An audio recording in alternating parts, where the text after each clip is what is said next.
2, 3, 4.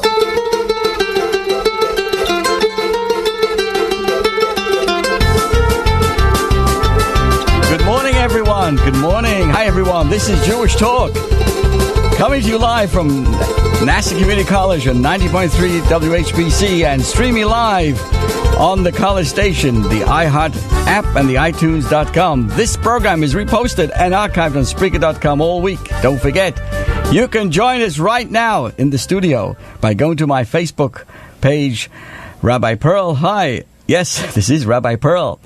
And today I'd like to dedicate our program to the memory of David Frank, of blessed memory, who was laid to rest 1 week ago, a very sweet and holy soul. My best wishes and condolences to his entire family, his mom, his dad, his brother, and the entire family. So today, let's begin. There's just so many shopping days left now to Rosh Hashanah, and each day in the synagogue throughout the world, we blow the shofar, prepare ourselves. So here goes, everyone.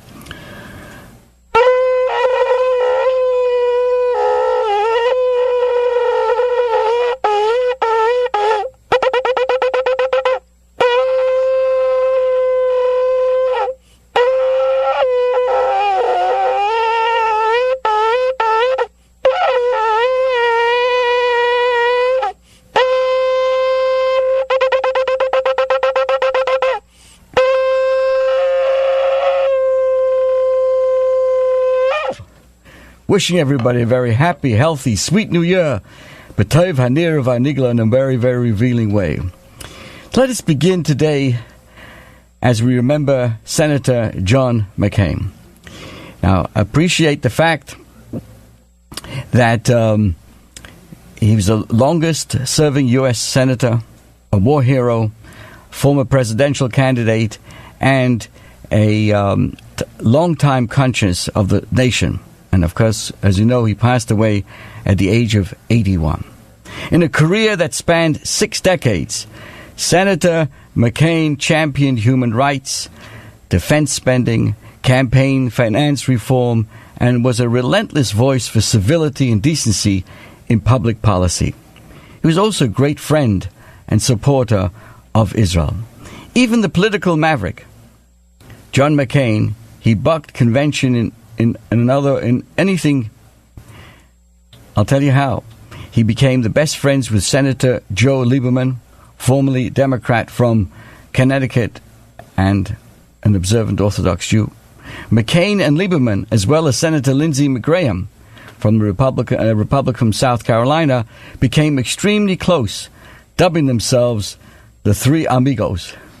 Together they would travel to conflict zones, often similarly dressed in button-down shirts, and emerge as a strong voice in the Senate for a robust foreign policy based on upholding human rights around the world. Now, in this age of hyper-partisan fury, John McCain stood out as a rare voice of civility. Friends and even political foes have described him as a beacon of courtesy and decency. Wow, what a breath of fresh air.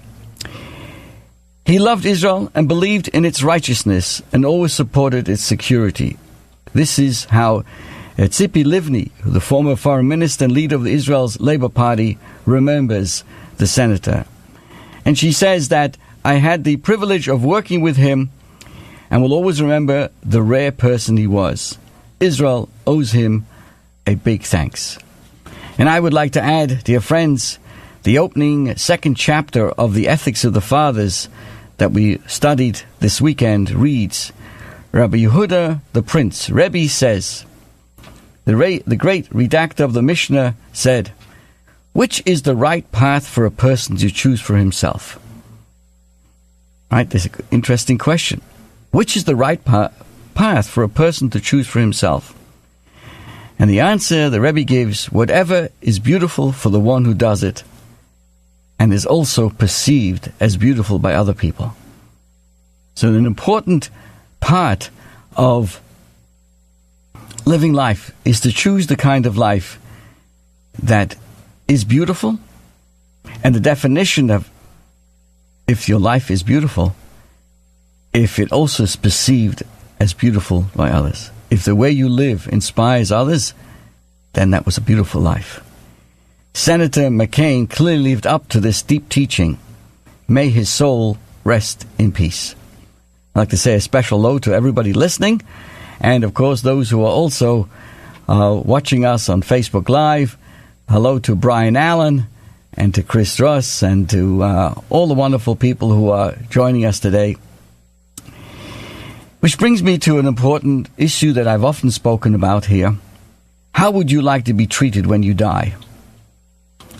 Though it's hard to think about our end-of-life plans, I was astonished to discover that the number of today's Americans choosing cremation is just about the same as those choosing burial. In Britain, 3 out of 4 people choose cremation, and in Japan, it's pretty much 100%.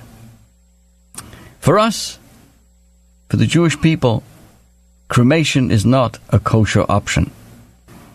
It all begins in the Torah portion, where we read the command to bury the dead. You shall bury him on that day.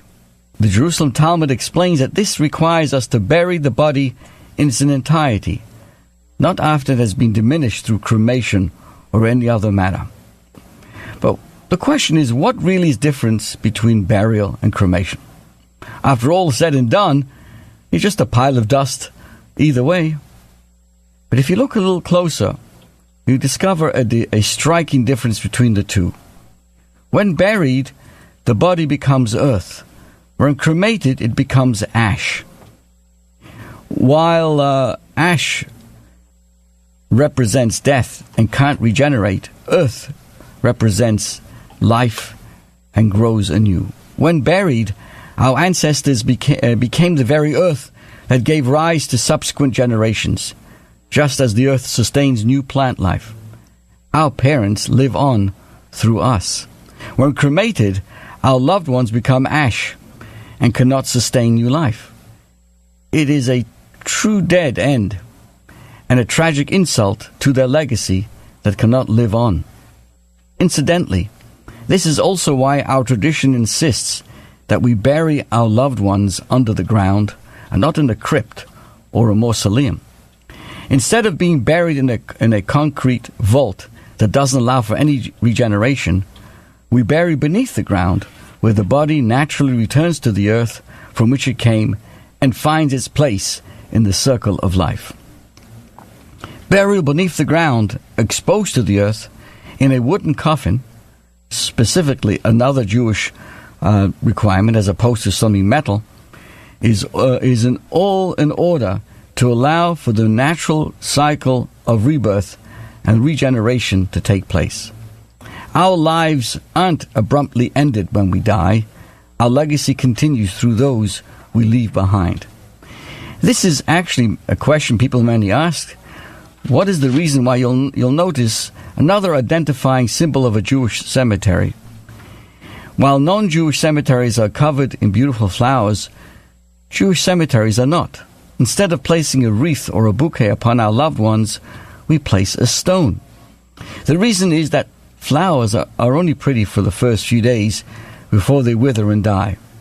Their beauty is only temporary. A pebble or stone, however, will last forever and is highly likely to still be there on the monument next time we visit. The humble pebble symbolizes our belief in the eternal life of the soul of the deceased, even though their body couldn't continue on to the next stage of the journey.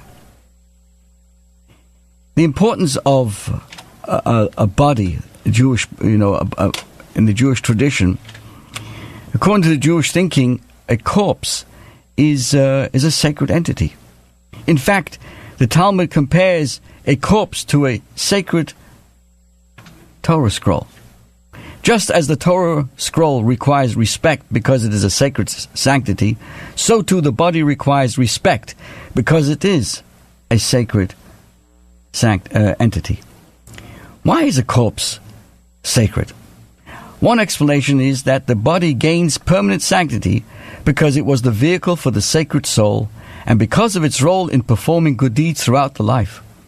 And here, the parallel to a Torah scroll is relevant. The parchment of a Torah scroll is originally simple and mundane animal hide. It could very well have ended up being a pair of shoes. But when God's name is written upon it, it attains great holiness and becomes a revered object. So much so that the parchment itself becomes holy. So too, the human body starts out as flesh and bones, but then the soul, the spark of God, is infused within the body, and the body performs noble and sacred deeds throughout life, rendering the body itself into a sacred entity. Now also, people aren't aware that part of the Jewish tradition, the person before the laid to rest, they are visited by what is known as the Sacred Society. This is called the Chevra Kadisha. It's a volunteer group that performs the final rites for the Jewish deceased. According a Jew, a proper Jewish burial is considered a sacred duty and a great kindness, and it's an honor to be included in this group of dedicated volunteers.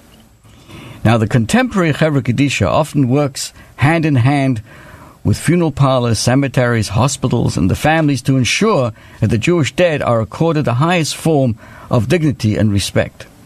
While the work of the Chevra Kadisha may begin with visiting people at the end of their lives and continue through the burial and beyond, some of their tasks have been taken over by funeral directors and cemetery staff.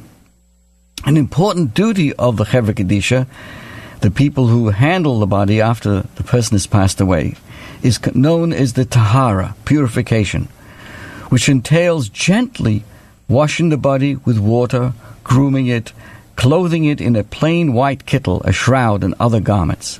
The Chevra Kadisha treats the body with the utmost respect, uncovering the body only as necessary, and even begging for forgiveness for the intrusion. In the spirit of modesty, a group of women, they perform the Tahara. They do all these preparations for a woman, and men do the same for men. Some ancient Jewish cemeteries have a dedicated shed. It's called the Tahara Shtibel, where the Chevra Kadisha do their work. Today it's often done in the funeral parlors, and most of the Long Island, I'm sure all Long Island Jewish funeral homes have contact with the Chevra Kadisha, typically from the Chevra Kadisha of Queens, led by Rabbi Zone, who performs this for the person. To be a member of the Chevra Kadisha is a great honor. It goes back to the Talmudical times. In Europe of yesteryear, it was a great member, great honor to be considered and invited to be part of that. And great Torah scholars and community leaders were admitted to this society. This was a mark of distinction. In communities around the world, dedicated men and women of these Chevra Kadisha are the unsung heroes of the community, quietly and humbly performing their sacred duty night after night. Just wanted to share with you as well, in Israel, where terror has become an unfortunate part of everyday life, there's an organization called Zaka. It's a Chevra Kadisha that specializes in retrieving and caring for the remains of the victims of suicide bombings and other violent acts. They go to great lengths to ensure that every drop of blood is collected and buried in the most honorable fashion.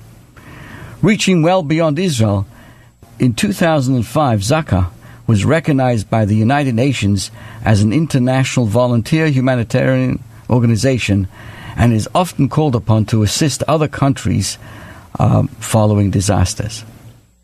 In times of famine and plague, Jews would risk their lives in order to collect the Jewish dead and provide them with a Jewish burial. When Jews arrived in new lands, the Chevra Kadisha was often among the first institutions founded, along with a mikveh and a synagogue. So assisting the deceased in their final earthly journey is considered a great mitzvah. Indeed, we are told that Moses cared for the remains of Joseph. Because of that, Moses carried out the bones of Joseph from Egypt and buried them. Eventually, they were buried in the land of Israel itself. Because he did that, he merited God himself. Moses himself, so to speak, had God oversee his burial.